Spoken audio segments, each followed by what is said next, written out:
Bismillahirrahmanirrahim. Assalamualaikum warahmatullahi wabarakatuh.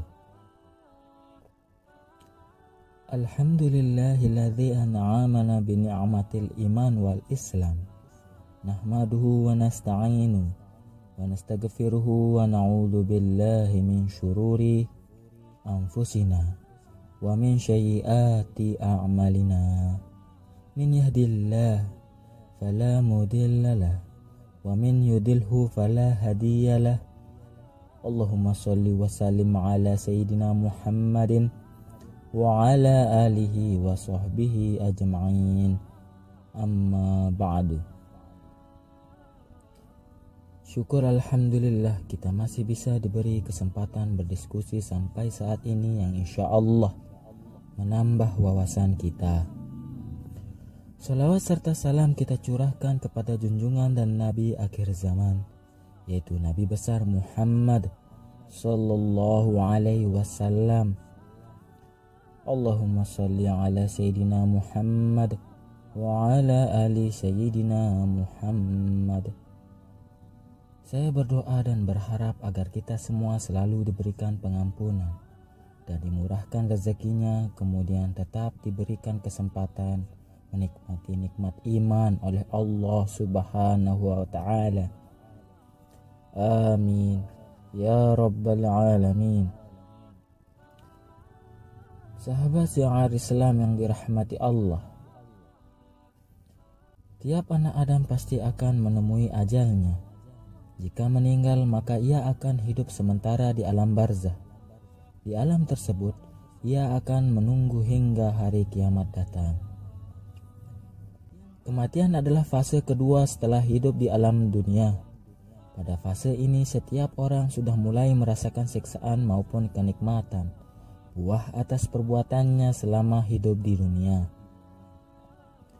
Bagi orang-orang yang beriman, semasa hidup di dunia sudah menyiapkan bekal kebaikan, sudah tentu akan mendapatkan kenikmatan di alam ini. Akan tetapi, sebaliknya, bagi orang-orang yang banyak melakukan perbuatan dosa selama di dunia, maka mendapatkan siksa kubur sebagai ganjaran dari perbuatan tersebut. Berikut adalah nikmat kubur yang akan dirasakan orang beriman di alam kubur. Yang pertama adalah dikumpulkan bersama arwah orang mukmin. Nikmat kubur yang pertama akan diterima orang yang beriman adalah arwahnya akan dikumpulkan bersama orang-orang mukmin. Hal berikut sebagaimana dijelaskan dalam sebuah hadis dari Hasan, ia berkata, Rasulullah Shallallahu alaihi wasallam bersabda yang artinya, apabila seorang hamba mukmin meninggalkan dunia, maka rohnya bertemu dengan roh-roh orang yang beriman. Hadis riwayat Hakim. Abdullah bin Ahmad berkata, bapakku pernah bertanya tentang arwah orang yang telah meninggal dunia. Apakah ia akan tetap dalam kuburnya atau berada di kerongkongan burung? Atau apakah ia juga mati sebelum ia bersatu dengan badan manusia? Jawaban yang paling tepat untuk menjawab pertanyaan ini adalah sebuah riwayat dari Nabi Shallallahu alaihi wasallam. Beliau bersabda yang artinya, jika seorang mukmin meninggal dunia, maka rohnya terbang bergelantungan di pohon-pohon surga sampai ia kembali kepada jasadnya pada hari Allah membangkitkannya.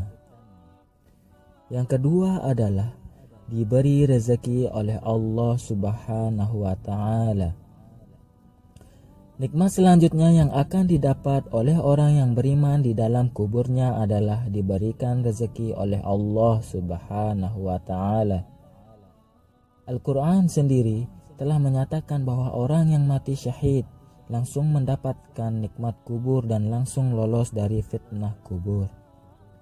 Sebagaimana yang dijelaskan dalam salah satu surah Al-Quran, Allah Subhanahu wa ta'ala berfirman yang artinya, janganlah kamu mengira bahwa orang-orang yang gugur di jalan Allah itu mati. Bahkan mereka itu hidup di sisi Tuhan mereka dengan mendapat rezeki. Quran Surah Al-Imran ayat 169. Dalam kitab tafsir Hidayatul Insan Bitafsiril Quran menjelaskan tentang makna ayat ini.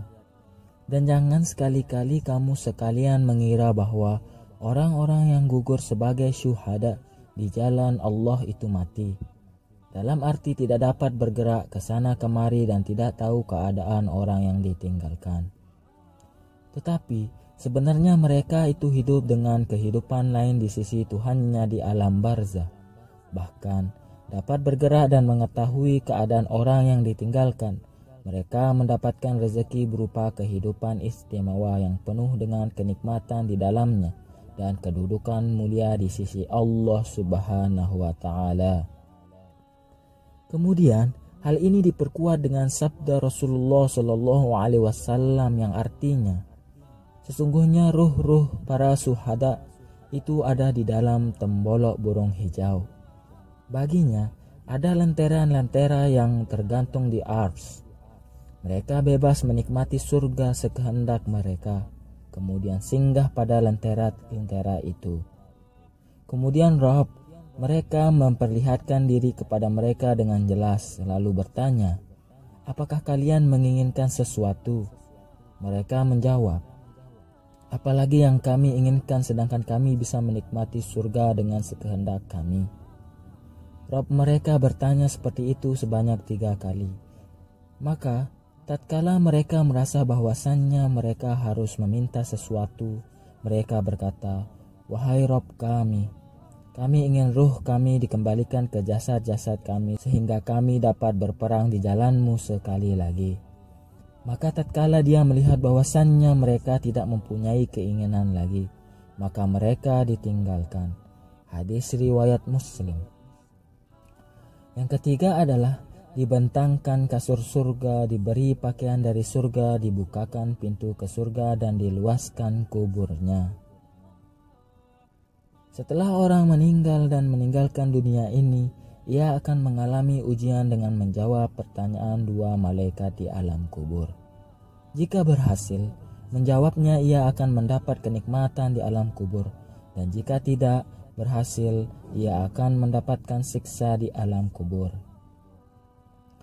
Bagi orang-orang yang bisa menjawab pertanyaan kedua malaikat tersebut, ia akan mendapatkan kenikmatan di kuburnya, sebagaimana Rasulullah Shallallahu alaihi wasallam bersabda yang artinya, kemudian terdengar suara dari langit, telah benar hambaku, maka bentangkanlah baginya kasur dari surga, pakaikanlah padanya pakaian dari surga, dibukakan baginya pintu menuju ke surga, kemudian aroma wangi surga mendatanginya, diperluas kuburannya sampai sejauh mata memandang. Dan seorang laki-laki yang bagus wajah dan bajunya serta wangi aroma tubuhnya mendatangi dan berkata, bergembiralah dengan apa yang menyenangkanmu. Ini adalah hari yang telah dijanjikan bagimu. Maka ia berkata, siapa engkau? Wajahmu mendatangkan kebaikan. Laki-laki itu menjawab, saya adalah amal solehmu. Kemudian dibukakan pintu surga dan pintu neraka, dan dikatakan, ini adalah tempatmu jika engkau bermaksiat kepada Allah Subhanahu wa ta'ala. Allah Subhanahu wa ta'ala akan mengganti dengannya. Ketika melihat segala sesuatu yang ada di surga, ia berkata, wahai Rabbku, segerakanlah hari kiamat agar aku bisa kembali kepada keluargaku dan hartaku. Hadis riwayat Abu Daud, Al-Hakim, At-Tayalisi, dan Ahmad. Dalam riwayat lainnya juga dijelaskan yang artinya, maka ada suara yang menyeru dari langit, hambaku telah benar, maka bentangkanlah untuknya tempat tidur dari surga, berilah dia pakaian dari surga, dan bukakan pintunya untuknya menuju surga, sehingga angin dan aroma wangi surga sampai kepadanya, dan kemudian dilampangkan kuburnya sejauh mata memandang. Hadis riwayat Ahmad dan Nasa'i. Al-Bara juga menjelaskan tentang nikmat kubur itu dalam riwayatnya, yang artinya, maka gerakanlah permadani dari surga, dan danilah ia dengan pakaian dari surga, bukakanlah baginya sebuah pintu ke surga, maka sampaikanlah padanya wangi dan keindahannya. Dilapangkan kuburnya sejauh mata memandang. Kemudian datang kepadanya seorang yang tampan wajahnya, bagus pakaiannya dan wangi baunya. Hadis riwayat Ahmad dan Abu Daud. Itulah tadi beberapa nikmat yang akan didapatkan orang beriman di alam kubur. Semoga kita menjadi salah satu yang akan mendapatkan kenikmatan di alam kubur dan dilindungi dari siksa kubur yang sangat pedih. Amin ya rabbal alamin. Demikian yang bisa saya bagikan, semoga bermanfaat. Jika ada kesalahan dan tutur kata yang tidak baik, saya minta maaf. Jika bisa tulis di kolom komentar. Sesungguhnya saya hanya ingin berbagi dan sama-sama belajar. Wallahu a'lam bissawab. Wassalamualaikum warahmatullahi wabarakatuh.